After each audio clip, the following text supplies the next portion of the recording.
जय जगन्नाथ। दारू देवता महाप्रभु श्री जगन्नाथଙ୍କ जीवंत कार्यकलापକୁ ନେଇ ଅସୁମାରୀ ଅବିଶ୍ୱାସନୀୟ ଘଟଣା ସବୁ ରହିଅଛି, ଯାହା ଜାଣିଲେ ଆଉ ଶୁଣିଲେ ମନ ଉତ୍ଫୁଲ୍ଲିତ ହୋଇଉଠେ। ମହାପ୍ରଭୁଙ୍କ ଅପୂର୍ବ ଲୀଳା ଭକ୍ତଙ୍କ ମାନସପଟ୍ଟକୁ ଆନ୍ଦୋଳିତ କରି ଭକ୍ତି ଭାବନାରେ ରସଫୁଲ୍ଲିତ କରିଦିଏ। ଭକ୍ତଟିଏ ନିଜକୁ ମହାପ୍ରଭୁଙ୍କ ପାଦପଦ୍ମରେ ସମ୍ପୂର୍ଣ୍ଣ ରୂପେ ସମର୍ପିତ କରିଦେଇ ନିଶ୍ଚିନ୍ତ ହୋଇଯାଏ, କାରଣ ବିଶ୍ୱାସ ଅଛି ଯେ ଭକ୍ତର ଡାକ ଶୁଣି ତା ଡାକରେ ବାଡ଼ି ଧରି କାଳିଆ ପାଖରେ ଆସି ଛିଡ଼ା ହୁଏ ବୋଲି, ଭକ୍ତକୁ ମହାବିପଦରୁ ରକ୍ଷା କରେ ବୋଲି। ତେବେ ପ୍ରଶ୍ନ ଉଠେ, କଣ ଭକ୍ତି ଓ ସମର୍ପଣ ଭାବନା ସହିତ ଜଗନ୍ନାଥଙ୍କୁ ଡାକିଲେ ସେ କଣ ଭକ୍ତର ଡାକ ଶୁଣନ୍ତି, ତାର ସମସ୍ୟାର ସମାଧାନ କରନ୍ତି? ଏହାର ପ୍ରମାଣ କଣ? ଆଉ ଆଜି ଜଗନ୍ନାଥ ପ୍ରେମୀ ଓ ଜନସାଧାରଣଙ୍କ ପାଇଁ ଏଭଳି ଏକ ଚମକପ୍ରଦ ଘଟଣାଟିଏ ମୁଁ କହିବା ପାଇଁ ଯାଉଛି, ଯାହା 1991 ମସିହାର ପ୍ରମୋଦ କୁମାର ମହାପାତ୍ର ବାବୁଙ୍କ ଜୀବନରେ ଘଟିଯାଇଛି। ଆମେରିକାର ଟେକ୍ସାସ ପ୍ରଦେଶରେ ଟେକ୍ସରକାନା ସହରରେ ଜଣେ ଆମେରିକୀୟ ଭଦ୍ର ବ୍ୟକ୍ତିଙ୍କ ଘରେ 2-3 ଦିନ ରହିବା ପାଇଁ ସୁଯୋଗ ମିଳିଥାଏ ପ୍ରମୋଦ ବାବୁଙ୍କୁ। ଓଡ଼ିଶାରୁ ଯିବା ବେଳେ ସେ ନିଜ ସହିତ କଟକର ତାରକସି କାରୁକାର୍ଯ୍ୟ ଆଉ ପିପିଲିର ଛୋଟ ଛୋଟ ଚାନ୍ଦୁଆ ସହ ଶ୍ରୀ ଜଗନ୍ନାଥଙ୍କର କାଠ ନିର୍ମିତ କିଛି ଛୋଟ ଛୋଟ ମୂର୍ତ୍ତି ନେଇ ସାଙ୍ଗରେ ଯାଇଥାନ୍ତି।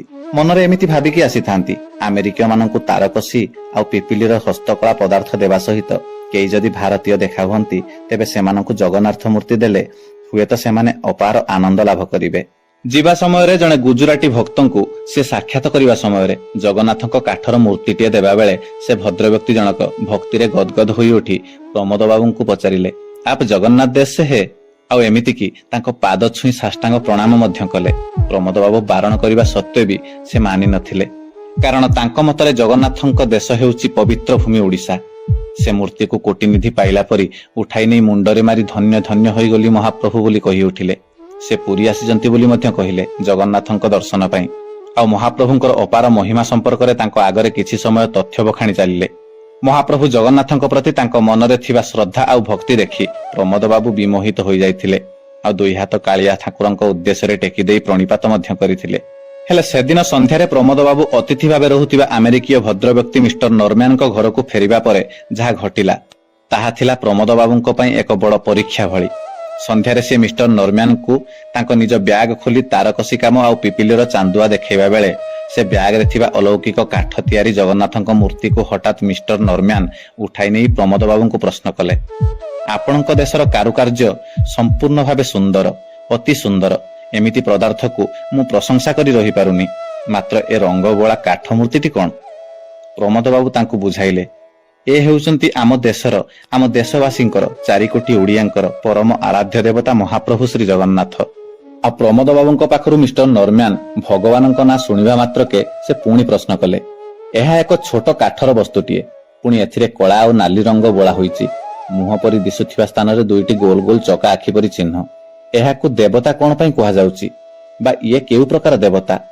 ଜଗନ୍ନାଥଙ୍କୁ ଦେଖିନଥିବା, ଚିହ୍ନି ନଥିବା, ତାଙ୍କ ସମ୍ପର୍କରେ କିଛି ଜାଣିନଥିବା, ତାଙ୍କର ଅଲୌକିକ କାର୍ଯ୍ୟକଳାପର ଝଲକ ଦେଖିନଥିବା ଜଣେ ଆମେରିକୀୟଙ୍କୁ ପ୍ରମୋଦ ବାବୁ କିପରି ଭଳି ବୁଝାଇବେ, ତାହା ହିଁ ଥିଲା ସମସ୍ୟା। ତେବେ ସେ ଆଉ କିଛି ଉପାୟ ନ ପାଇ ସିଏ ତାଙ୍କ ସାଙ୍ଗରେ ଧରି ଯାଇଥିବା ଜଗନ୍ନାଥ ସଂସ୍କୃତି ସମ୍ପର୍କରେ ଏକ ଇଂରାଜୀ ପୁସ୍ତକ ମିଷ୍ଟର ନରମ୍ୟାନଙ୍କ ହାତକୁ ବଢାଇ ଦେଲେ ତାହା ପଢିବା ପାଇଁ, ଏବଂ ମିଷ୍ଟର ନରମ୍ୟାନ ବି ସେ ପୁସ୍ତକଟିକୁ ଆଗ୍ରହର ସହିତ ତାଙ୍କଠାରୁ ନେଇ ସେଥିରେ ଥିବା ଚିତ୍ରଗୁଡ଼ିକୁ ଦେଖି ବିସ୍ମୟାଭୂତ ହୋଇ ଦେଖିବାକୁ ଲାଗିଲେ।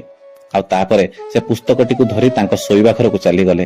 ତା ପରଦିନ ସକାଳେ ଦୁହେଁ ବସି ଚାହା ପିଇଲା ବେଳେ ମିଷ୍ଟର ନରମ୍ୟାନ ତାଙ୍କ ଆଡୁ ପ୍ରମୋଦ ବାବୁଙ୍କୁ ରାତିରେ ସେ ବହି ବିଷୟରୁ ପଢିଥିବା କଥାକୁ ସବୁ କହିବାକୁ ଲାଗିଲେ, ଏବଂ କଥା ଛଳରେ ପଚାରିଲେ କି ପ୍ରମୋଦ ବାବୁ, ଆପଣ ଜଗନ୍ନାଥଙ୍କର ବିଷୟରେ ଏତେ ସବୁ କଥା ଜାଣିଛନ୍ତି, ମତେ କହିପାରିବେ କି ମହାପ୍ରଭୁ ଜଗନ୍ନାଥଙ୍କର କୌଣସି ଜୀବନ୍ତ କାର୍ଯ୍ୟକଳାପର ବିଷୟରେ? ଆପଣ ଏମିତି କିଛି କଥା ଜାଣିଛନ୍ତି କି? ପ୍ରମୋଦ ବାବୁ ତାଙ୍କୁ କିଛି ଉତ୍ତର ଦେବା ପୂର୍ବରୁ ତାଙ୍କର ନିର୍ଦ୍ଧାରିତ କାର୍ଯ୍ୟକ୍ରମ ଆରମ୍ଭ ସମୟ ହୋଇଯାଇଥିବାରୁ ସେମାନେ ଦୁହେଁ ସେ କଥାକୁ ସେଇଠି ସ୍ଥଗିତ ରଖି ସେଠାରୁ ଉଠିବାକୁ ବାଧ୍ୟ ହେଲେ। ତାପରେ ଓଡ଼ିଶା ଫେରିବା ପରେ ପ୍ରମୋଦ ବାବୁ ଜଗନ୍ନାଥଙ୍କର ଅଲୌକିକ ଜୀବନ୍ତ ମହିମା ସମ୍ପର୍କରେ ଗବେଷଣା ଆରମ୍ଭ କରିଦେଲେ। ଯୋଗକୁ ତାଙ୍କର ଆତ୍ମୀୟ, ସେତେବେଳେ ଜଗନ୍ନାଥ ମନ୍ଦିରର ପରିଚାଳନାର ମୁଖ୍ୟ ପରିଚାଳକ ଏବଂ ଅନ୍ୟ ଜଣେ ନୀତି କାର୍ଯ୍ୟ ସମ୍ପାଦନା ଦାୟିତ୍ୱରେ ଥିବା ପରିଚାଳକ ଥିଲେ। ଉଭୟଙ୍କଠାରୁ ଅନେକ ପୂର୍ବତନ ମୁଖ୍ୟ ପରିଚାଳକ ଜଗନ୍ନାଥ ପ୍ରେମୀ ବରିଷ୍ଠ ବିଦ୍ୱାନ ବ୍ୟକ୍ତିଙ୍କ ସହ ଆଲୋଚନା କଲାବେଳେ ଏପରି ଅସଂଖ୍ୟ ଘଟଣା ତାଙ୍କ ସମ୍ମୁଖକୁ ଆସିଲା, ଯାହା ଅବିଶ୍ୱସନୀୟ, କଳ୍ପନା ବାହାରେ ଥିଲା। ପ୍ରଭୁ ଜଗନ୍ନାଥ ଯେ ଭକ୍ତଙ୍କର ମନ କଥା ଜାଣନ୍ତି, ଆଉ ଭାବର ସହିତ ତାଙ୍କୁ ଡାକିଲେ ସେ ଭକ୍ତ ପାଖରେ ଆସି ନିଜେ ଠିଆ ହୁଅନ୍ତି, ଏହା କେବଳ ତଥ୍ୟ ନୁହେଁ, 100% ସତ୍ୟ। ଆଉ ଏଇଭଳି ଏକ ଘଟଣା ହେଉଛି ଜଣେ ନୀତିବାଦୀ ଜଗନ୍ନାଥ ପ୍ରେମୀ ଅଧ୍ୟାପକଙ୍କ ଜୀବନରେ ଘଟିଥିବା ଏକ ନିଚ୍ଛୁକ ସତ୍ୟ ଘଟଣା। ସମାଜରେ ପ୍ରତିଷ୍ଠିତ ଛାତ୍ରଛାତ୍ରୀଙ୍କର ଅତି ପ୍ରିୟ ଏହି ଅଧ୍ୟାପକ ଜଣକ କୌଣସି ଏକ କାରଣବଶତଃ ବିଭାଗୀୟ ଅଧିକାରୀଙ୍କ କୋପ ଦୃଷ୍ଟିରେ ପଡ଼ିଲେ ଓ ତାଙ୍କ ପ୍ରତି ହୋଇଥିବା ଅସମ୍ମାନର ବିରୋଧ କରି ଦୀର୍ଘ ଦିନ ଛୁଟି ନେଇ ଘରେ ରହିଲେ। ବହୁଦିନ ଧରି ଦରମା ନ ମିଳୁଥିବାରୁ ପରିବାର ଚଳାଇବା ତାଙ୍କ ପ୍ରତି ଅତି କଷ୍ଟକର ହୋଇପଡ଼ିଥିଲା। ଅନେକ ବନ୍ଧୁବାନ୍ଧବଙ୍କ ଠାରୁ ସେ ଧାର କରଜ କରି ଚଳିବାକୁ ବାଧ୍ୟ ହୋଇଥିଲେ ମଧ୍ୟ ନିଜର ସ୍ୱାଭିମାନକୁ ଜଳାଞ୍ଜଳି ଦେବାକୁ ଠିକ୍ ମଣି ନଥିଲେ। ଦିନେ ସନ୍ଧ୍ୟାରେ ତାଙ୍କ କଲେଜ ପଢୁଆ ଝିଅ ତାଙ୍କୁ ପରଦିନ କଲେଜର ଫର୍ମ ପୂରଣ ପାଇଁ 200 ଟଙ୍କା ଆବଶ୍ୟକ ଥିବାରୁ 200 ଟଙ୍କା ଦେବାକୁ କହିଲେ। ଅଧ୍ୟାପକ ଜଣକ ତା ପରଦିନ ଦେବେ ବୋଲି କହି ଝିଅକୁ ସାନ୍ତ୍ୱନା ଦେଲେ ମଧ୍ୟ ତାଙ୍କ ମୁଣ୍ଡରେ ସେତେବେଳେ ଯେପରି ଏକ ଚଡ଼କ ପଡ଼ିଗଲା ପରି ଅନୁଭବ ହୋଇଥିଲା। ସେତେବେଳକୁ ସେ ଅଧ୍ୟାପକଙ୍କ ପକ୍ଷରେ ପରିବାର ଚଳାଇବା ପାଇଁ ଆର୍ଥିକ ପରିସ୍ଥିତି ଅତ୍ୟନ୍ତ ଦୁର୍ବିସହ ହୋଇପଡ଼ିଥାଏ। ପକେଟରେ ମାତ୍ର 40 ରୁ 50 ଟଙ୍କା ପଡ଼ିଥାଏ। ପଡ଼ିଶା ଲୋକଙ୍କ ଠାରୁ ଯେଉଁ ଧାର କରଜ କରିଥାନ୍ତି ତାହା ସୁଝି ନଥିଲା, ଆଉ ତା ଉପରେ ପୁଣି ମାଗିବା ଅସମ୍ଭବପର ଥିଲା ଅଧ୍ୟାପକଙ୍କ ପକ୍ଷରେ। ଏପଟେ ଆସନ୍ତାକାଲି 200 ଟଙ୍କା କିପରି ସକାଳେ ସଂଗ୍ରହ କରି ଝିଅକୁ ଦେବେ ସେହି ଚିନ୍ତାରେ ବ୍ୟସ୍ତ ବିବ୍ରତ ହୋଇ ଘର ସାରା ବୁଲି ହେଉଥାନ୍ତି ସେ ଅଧ୍ୟାପକ ଜଣକ। ସମୟ ରାତି 11ଟା ହେବ ପାଖାପାଖି। ଆଖିରେ ନିଦ ନଥାଏ। ଏମିତି ଚାହୁଁ ଚାହୁଁ ରାତି 12ଟା ବାଜି ଯାଇଥାଏ। ଆଉ ନିଜ ଡ୍ରଇଂ ରୁମରେ ବସି ଟଙ୍କା କଥା ଭାବୁଥିବା ବେଳେ ହଠାତ୍ ଆଖି ଆଗରେ ଟଙ୍ଗା ଯାଇଥିବା ଜଗନ୍ନାଥଙ୍କ କ୍ୟାଲେଣ୍ଡର ଉପରେ ତାଙ୍କ ନଜର ପଡ଼ିଲା। ହଠାତ୍ ମନଟା କଣ ପାଇଁ ଶାନ୍ତ ହୋଇଗଲା କିଛି କ୍ଷଣ ପାଇଁ ତାଙ୍କର। ଉଠିପଡ଼ି ନିରୀକ୍ଷେଇ ସେ କ୍ୟାଲେଣ୍ଡରକୁ ଚାହିଁଲେ ସେ ଅଧ୍ୟାପକ ଜଣକ। ମନେ ହେଉଥାଏ ଏପରି ଯେମିତି ମହାପ୍ରଭୁ ତାଙ୍କ ଆଡକୁ ଚାହିଁ ହସୁଥାନ୍ତି ଯେପରି। ମନକୁ ମନ କହି ଉଠିଲେ, ଆରେ ମୁଁ ତ ପ୍ରତ୍ୟେକ ଦିନ ସକାଳେ ଉଠି କାଳିଆକୁ ପୂଜା କରି ଘରୁ ବାହାରେ, ହେଲେ ତାକୁ ଆଜି ଯାଏଁ କିଛି ମାଗି ନାହିଁ। ସେ ମୋର ଏଭଳି ଦୁର୍ଗତି ସମୟରେ ମତେ 200 ଟଙ୍କା ଦେବ ନାହିଁ କଣ ପାଇଁ? ସମସ୍ତଙ୍କୁ ଦଉଛି, ମତେ କଣ ପାଇଁ ନ ଦବ ଯେ? ଏମିତି ଭାବି ସେ କ୍ୟାଲେଣ୍ଡରକୁ ଚାହିଁ କହିବାକୁ ଲାଗିଲେ, ଦେଖ ଦୀନବନ୍ଧୁ, ମୁଁ ଆଜି ଯାଏଁ ତତେ କିଛି ବି ମାଗିନି, ହେଲେ ଆଜି ହାତ ଯୋଡ଼ି ଭିକ ମାଗୁଛି ରେ। କାଲି ସକାଳ 6ଟା ସୁଦ୍ଧା ମତେ ଆଣି ମୋ ଘରେ 200 ଟଙ୍କା ଦେବୁ। ଯଦି ନ ଦେବୁ ତାହେଲେ ମୁଁ ଜାଣିବି ତୁ ମିଛ ଠାକୁର ବୋଲି, ଖାଲି କାଠ ଗଣ୍ଡିଟା। ବହୁ ବର୍ଷରୁ ତତେ ଠାକୁର ବୋଲି ଭାବି ଠାକୁର ଘରେ ରଖି ପୂଜା କରି ଆସୁଛି। ଯଦି ମତେ ତୁ 200 ଟଙ୍କା କାଲି ସକାଳେ ନ ଦବୁ ତାହେଲେ ମୁଁ ସେ ମୂର୍ତ୍ତିକୁ ନେଇ ମହାନଦୀରେ ବିସର୍ଜନ କରିଦେବି ସତ କହୁଛି। ହେ ପ୍ରଭୁ, ମୋ ଝିଅ ଆଗରେ ମୋ ମାନ ରଖ ହେ ମାନଗୋବିନ୍ଦ। ଏତକ କଥା ଅଭିମାନରେ ଏକ ନିଶ୍ୱାସରେ କହିଦେଇ ବସିଗଲେ ସେ ସୋଫା ଉପରେ। ଆଖିରୁ ବହି ଚାଲିଥାଏ ଅଭିମାନ ଆଉ ଚିନ୍ତାର ଠୋପା ଠୋପା ଲୁହ। ଜଗତର ନାଥ ଜଗନ୍ନାଥଙ୍କୁ ଭକ୍ତଟିଏ ଦେଇଛି ଚ୍ୟାଲେଞ୍ଜ। ମନରେ ଅନେକ ପ୍ରଶ୍ନ।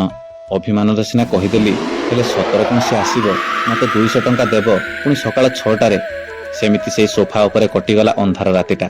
ପାହାନ୍ତାରେ ବୁଜି ହୋଇ ଯାଇଥିବା ଆଖିଟି ହଠାତ୍ ସକାଳ ପକ୍ଷୀଙ୍କ କାକଳିରେ ଖୋଲିଗଲା। ଆଉ କାନ୍ଥ ଘଣ୍ଟାକୁ ଚାହିଁ ତତ୍ପର ହୋଇ ଉଠି ପଡ଼ିଲେ। ଘଣ୍ଟାରେ ବାଜିଥାଏ 5ଟା 45।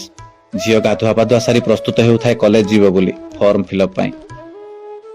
ଦେହରେ ତାଙ୍କର ଏକ ସ୍ୱତନ୍ତ୍ର ଶିହରଣ ଖେଳି ଯାଉଥାଏ।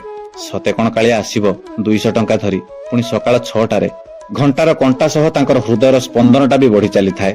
ସେ ଘଣ୍ଟାର କଣ୍ଟା ସହ ମନଟା ବି ତାଙ୍କର ବିଚଳିତ ହୋଇ ଘୁରି ବୁଲୁଥାଏ ବାଚାଳ ପ୍ରାୟ ହୋଇ। ଆଉ ଖାଲି କାନ୍ଥ ଘଣ୍ଟାକୁ ଚାହୁଁଥାନ୍ତି ସେ ଅଧ୍ୟାପକ ଜଣକ। ଶେଷରେ ଘଣ୍ଟାରେ ବାଜିଲା 6ଟା, ଆଉ ତା ସହିତ ଘରର କଲିଂ ବେଲଟା ବି ବାଜି ଉଠିଲା। ତାଙ୍କ ପତ୍ନୀ ଘର ଭିତରୁ ସେପଟୁ ଧାଇଁ ଆସିଲେ ଦୁଆର ଖୋଲିବା ପାଇଁ। ତାଙ୍କ ପତ୍ନୀଙ୍କୁ ଦୁଆର ଖୋଲିବା ପାଇଁ ବାରଣ କରୁଥିଲେ ଅଧ୍ୟାପକ ଜଣକ। କାଳେ କାଳିଆ ଆସିଗଲା କି ଏମିତି ଭାବି ସେ ନିଜ ପତ୍ନୀଙ୍କୁ ଆଡେଇ ଦେଇ ଚଞ୍ଚଳ ମନ ନେଇ ଦୁଆର ଆଡକୁ ଚାଲିଗଲେ ଦୁଆର ଖୋଲିବା ପାଇଁ। ଆଉ ଦୁଆର ଖୋଲି ଦେଇ ଯାହା ଦେଖିଲେ ସେ ଆହୁରି ଭାଙ୍ଗି ପଡ଼ିଲେ। ଦୁଆର ଖୋଲି ଦେଖିବା ବେଳକୁ କିଛି ଯୁବକ ଠିଆ ହୋଇଥିଲେ ଦୁଆର ମୁହଁରେ। କାଳିଆ ନାହିଁ। 200 ଟଙ୍କା କଥା ତ ଛାଡ଼।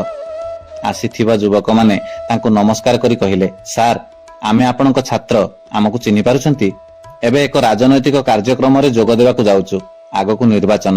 ଆମ ଦଳ ଯେପରି ନିର୍ବାଚନରେ ଜିତିବ ସେଥିପାଇଁ ମୁଖ୍ୟଙ୍କ ନିର୍ଦ୍ଦେଶରେ ଆମେ ସମାଜର ପ୍ରତିଷ୍ଠିତ ବ୍ୟକ୍ତିମାନଙ୍କୁ ସାକ୍ଷାତ କରି ସେମାନଙ୍କର ପରାମର୍ଶ ଓ ଦିଗ୍ଦର୍ଶନ ନେଉଛୁ। ଆପଣ ତ ଜଣେ ପ୍ରଗଳ୍ଭ ବକ୍ତା। ଆପଣ ବିଭିନ୍ନ ସଭା ସମିତିରେ ବକ୍ତବ୍ୟ ପ୍ରଦାନ କରିବା ବେଳେ ଆମ ଦଳ ସମ୍ପର୍କରେ ପରୋକ୍ଷ ଭାବରେ କିଛି ସୁମତାମତ ଦେବାକୁ ଅନୁରୋଧ କରି ଆପଣଙ୍କ ଠାରୁ ଆଶୀର୍ବାଦ ନେଇ ଯାଉଛୁ। ଆଉ ସେହି ଭିତରେ ସେମାନଙ୍କ ମଧ୍ୟରୁ ଏକ କଳା ରଙ୍ଗର ଛୋଟ ପିଲାଟିଏ ଘର ଭିତରକୁ ଆସି ଘର ସୋଫା ଉପରେ ଥୋଇଦେଲା ଆଉ କହିଲା, ସାର୍, କିଛି ଭାବିବେ ନାହିଁ, ଏଥିରେ ଯାହା ଅଛି ଗ୍ରହଣ କରିବେ ଆମମାନଙ୍କ ତରଫରୁ। ସେମାନଙ୍କୁ ଉତ୍ତର ଦେବା ପୂର୍ବରୁ ସମସ୍ତେ ଆଖି ସାମ୍ନାରୁ ଅପସରି ଯାଇଥିଲେ। ନିରାଶ ମନରେ ଅଧ୍ୟାପକ ଫେରି ଆସିଲେ ସେ ସୋଫା ଉପରକୁ। ଆସି ବସି ପଡ଼ିଲେ ସୋଫା ଉପରେ। ସୋଫା ଉପରେ ପଡ଼ିଥିବା ଲଫାପାଟାକୁ ଖୋଲି ଦେଇ ଯାହା ଦେଖିଲେ ସେଥିରେ ସେ ବାକ୍ରୁଦ୍ଧ ହୋଇଯାଇଥିଲେ। ଲଫାପା ଖୋଲିଦେଲା ବେଳକୁ ଲଫାପା ଭିତରେ ଥିଲା 2 ଖଣ୍ଡ 100 ଟଙ୍କିଆ ନୋଟ। ଝିଅ ବାହାରି ଆସିଥିଲା ଫର୍ମ ପୂରଣ ପାଇଁ ଯିବ ବୋଲି। ଝିଅ ଆସି ଦେଖିବା ବେଳକୁ ବାପା ଟଙ୍କା 200 ଧରି ଚୁପଚାପ ଛିଡା ହୋଇଛନ୍ତି। ବୋଧେ ତାକୁ ଦେବେ ବୋଲି ସେ 200 ଟଙ୍କା ହାତରେ ଧରିଛନ୍ତି। ସେ ଆଉ କିଛି ନ ପଚାରି ସେ 200 ଟଙ୍କା ତାଙ୍କ ହାତରୁ ନେଇ ଚାଲିଗଲା କଲେଜ। ଅଧ୍ୟାପକ ଜଣକ ମୁଖ ପରି ସେମିତି ଦଣ୍ଡାୟମାନ ହୋଇଥାନ୍ତି। ସେ କ୍ୟାଲେଣ୍ଡର ଆଗରେ ଆଖିରେ ଗଡ଼ି ଚାଲିଥାଏ ଠୋପା ଠୋପା ଲୁହ। ଆଖି ଆଗରେ କୋଠରୀର ଟଙ୍ଗା ଯାଇଥିବା କାଳିଆର ଫଟୋକୁ ଚାହିଁ 2 ହାତ ଯୋଡ଼ି କହୁଥିଲେ, ଧନ୍ୟ କାଳିଆ, ଧନ୍ୟ ତୋର ଲୀଳା। ଏହାକୁ ବୁଝିବା କଷ୍ଟକରରେ। କେତେବେଳେ ଯେ ତୁ କୋଉ ରୂପରେ ଆସି କାହାକୁ ସାହାଯ୍ୟ କରୁ, ସମସ୍ତଙ୍କ ଚ୍ୟାଲେଞ୍ଜ ଆକ୍ସେପ୍ଟ କରୁ, ଯିଏ ଭାବରେ ଆଉ ଭକ୍ତିରେ ତତେ ଡାକେ ତା ପାଖରେ ଆସି ବାଡ଼ି ଧରି ଛିଡ଼ା ହଉ, ଏଥିରେ କୌଣସି ସନ୍ଦେହ ନାହିଁ। ଏମିତି କହୁଥାନ୍ତି ଆଉ ତାଙ୍କ ଆଖିରୁ ଗଡ଼ି ଚାଲିଥାଏ ଆନନ୍ଦର ଅଶ୍ରୁ। ଏହା ହିଁ ହେଉଛି କାଳିଆ ଠାକୁରଙ୍କର କରିସ୍ମା। ଭାବରେ ଆଉ ଭକ୍ତିରେ ଯିଏ ବି ଡାକେ ତା ପାଖକୁ ଦୌଡ଼ି ଆସିବା ଠାକୁର। କାନ ନଥାଇ ଶୁଣି ପାରୁଥିବା ଠାକୁର, ପାଦ ନଥାଇ ଚାଲି ପାରୁଥିବା ଠାକୁର, ହାତ ନଥାଇ କୋଳେଇ ନେବା ପାଇଁ ଡାକୁଥିବା ଠାକୁର ମହାପ୍ରଭୁ ଶ୍ରୀ ଜଗନ୍ନାଥ। ତାଙ୍କ ବିଷୟରେ ଯେତେ ବି କହିଲେ, ଯେତେ ବି ଗାଇଲେ, ଯେତେ ବଖାଣିଲେ ଆହୁରି କମ୍ ପଡ଼ିଯିବ। ଧନ୍ୟ ତାଙ୍କର ଲୀଳା, ଧନ୍ୟ ତାଙ୍କର ଖେଳା। ଏ କଳି ଯୁଗରେ ଦାରୁ ରୂପୀ ନାରାୟଣ ମହାପ୍ରଭୁ ଶ୍ରୀ ଜଗନ୍ନାଥ। ତାଙ୍କ ବିଷୟରେ ଆଉ ଅଧିକା ବା କଣ କହିପାରିବ ଏ ଭକ୍ତ? ତାଙ୍କ ବିଷୟରେ ଅଧିକା ବା କଣ ଅନୁଭବ କରିପାରିବ ଏ ଭକ୍ତ? ଯିଏ ଡାକିଛି ସିଏ ହିଁ ପାଇଛି। ଜୟ ଜଗନ୍ନାଥ। ଆଜି ପାଇଁ ଏତିକି ରହିଲି। ପୁଣି ଥରେ ଦେଖା ହେବ ଆଉ ଏକ ସୁନ୍ଦର ଭକ୍ତର ନୂଆ ଅନୁଭୂତି କଥା ସହ। ସେ ଯାଏ ମତେ ବିଦାୟ ଦିଅନ୍ତୁ। ଆପଣମାନଙ୍କର ଆଶୀର୍ବାଦ ସଦା ସର୍ବଦା ମୋ ଉପରେ ଏମିତି ଥାଉ। ମହାପ୍ରଭୁଙ୍କର ଜୟ ହେଉ। ତାଙ୍କ ନାମ ଗାଇ ଗାଇ ଏ ଜୀବ ଯାଉ। ଜୟ ଜଗନ୍ନାଥ, ଜୟ ଜଗନ୍ନାଥ, ଜୟ ଜଗନ୍ନାଥ।